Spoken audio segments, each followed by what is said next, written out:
This Thursday morning, we're finishing up the short book of Ruth in the Old Testament, Ruth Chapter 4. Yesterday, we looked at the story up to the point of Boaz saying he wanted to marry Ruth, but there was another relative closer to her family, to her deceased husband's family than he was, so that person got first choice in keeping with their ancient culture and custom.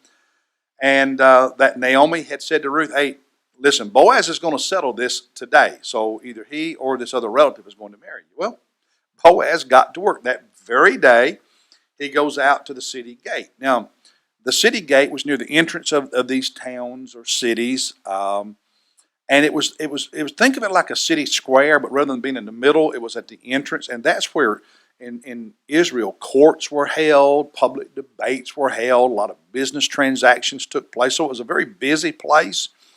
And so Boaz is sitting there, and he sees this relative, who was closer to Naomi's family than he is, coming by, and he asks him to stop, and they have a conversation. And then he gets some of the city elders, so there's witnesses, and he explains the situation, and he begins by asking this relative if he wants to redeem or buy Naomi's property, because Naomi was in such a hard time, a bad situation, that she thought the only way out was to sell the property.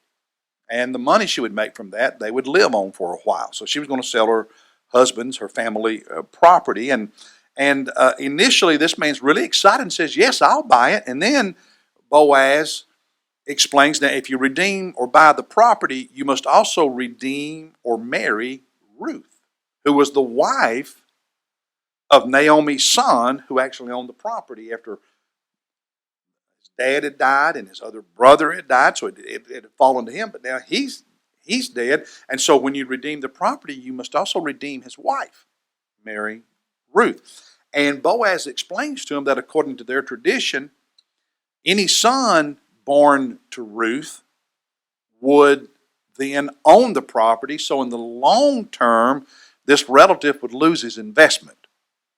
Ruth's son, even if it was by this man, would own the property. And the man says, well, I can't take that risk. I can't afford to lose my investment. So you see in chapter 4 in verse 6, the closest relative said, I cannot redeem it for myself, buy the land, because I would jeopardize my own inheritance. I can't put my property up as collateral, so to speak, to buy that property, because if in the end it's going to be owned by that boy, I could be exposing myself to financial ruin, so I can't do that. And then the relative said to Boaz in the middle of verse 6, redeem it for yourself. You may have my right of redemption, for I cannot redeem it. He gives Boaz permission, and he's doing this publicly with those elders as witnesses. Now, in verse 7, this was the custom. This is one of those traditions we talked about. In former times in Israel, concerning the redemption and exchange of land to confirm any matter, a man removed his sandal and gave it to another. And this was the manner of attestation in Israel. So the closest relative said to Boaz, buy it for yourself, and he removed his sandal. In other words, if I take off my sandal, my shoe, and I hand it to him, it's a symbolic way of saying, I transfer to you the right to buy that property, to walk on it, live on it, own it. And Boaz summarizes in verse 9, before all the elders, now all of you are witnesses to this, right? Then Boaz goes and he buys the property from Naomi to keep it within the family. And he marries Ruth, and I think they really did have an attraction to each other. And so he marries Ruth, and they have a child. They have a son. They name him Obed, and Obed is King David's grandfather. King David's grandfather. Now, just think about all that. A couple of thoughts. Couple of thoughts that came to me as I was reading this story and reflecting on it. One, King David's great grandmother was Ruth. Okay, so Ruth and Boaz have a boy, name him Obed. Obed is King David's grandfather, which means Ruth is King David's great-grandmother. King David, the greatest king in Israel's history, had a non-Jew as his great-grandmother. She was a Moabite.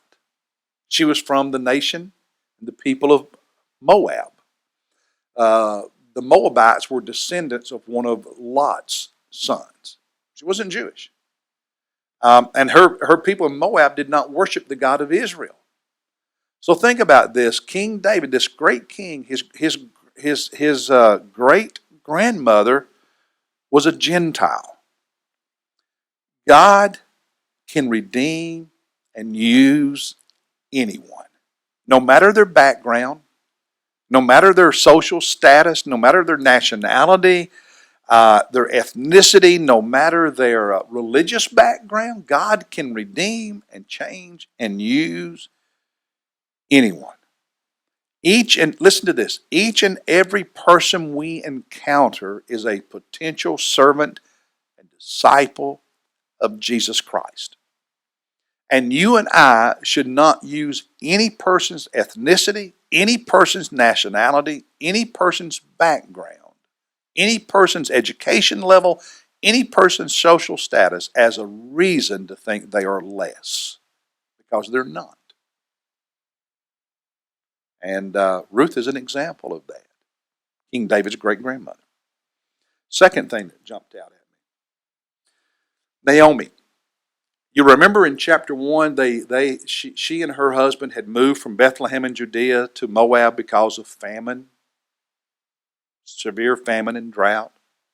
Lived there about a decade, and during that time, Naomi's husband died and her 2 sons died, and she was left alone with just her 2 daughters-in-law. A desperate situation.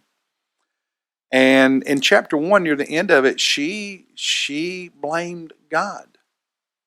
She did not show any real significant great faith, but she was practical, and she and Ruth end up moving back to Judea, to Bethlehem, and then all the stuff with Ruth and Naomi takes place. And not only is Ruth taken care of, but through that, so is Naomi. She is really blessed. And in chapter 4 of Ruth, verses 14 and 15, then the women, there's some women who knew Naomi, and this is after Ruth, and Boaz marry, and she has a son, and so on. The women said to Naomi, Blessed is the Lord, who has not left you without a redeemer today. The redeemer was Boaz, who redeemed the property, redeemed Ruth, and took care of Naomi. And may his name become famous in Israel. May he also be to you a restorer of life and a sustainer of your old age. For listen to this, your daughter-in-law who loves you and is better to you than 7 sons has given birth to him. They were praying God's blessings on Obed, this baby. And they were saying, Ruth, Naomi, don't you realize that your daughter-in-law loves you more than any son ever did? And that God has blessed you? How many years all this took place between the time Ruth and Naomi moved back? I don't know. It wasn't a lot of years. A couple of years at most, probably. And as I was thinking about that, Naomi had suffered loss. There was pain and grief in her life. That is all true. But God was also blessing and caring for her. And in the end, that became abundantly clear. And so a lesson, I think, is be careful. Be careful. Don't allow one moment in life. Don't allow one season in your life to blind you or ruin you. God is always doing more than you know or think, even in those hard moments. So don't allow one moment or one season in life to blind you and to ruin you, because God is not done with you. Great lesson for all of us. That's the story of Ruth. Tomorrow we pick up in chapter 1 of the New Testament book of Galatians. Look forward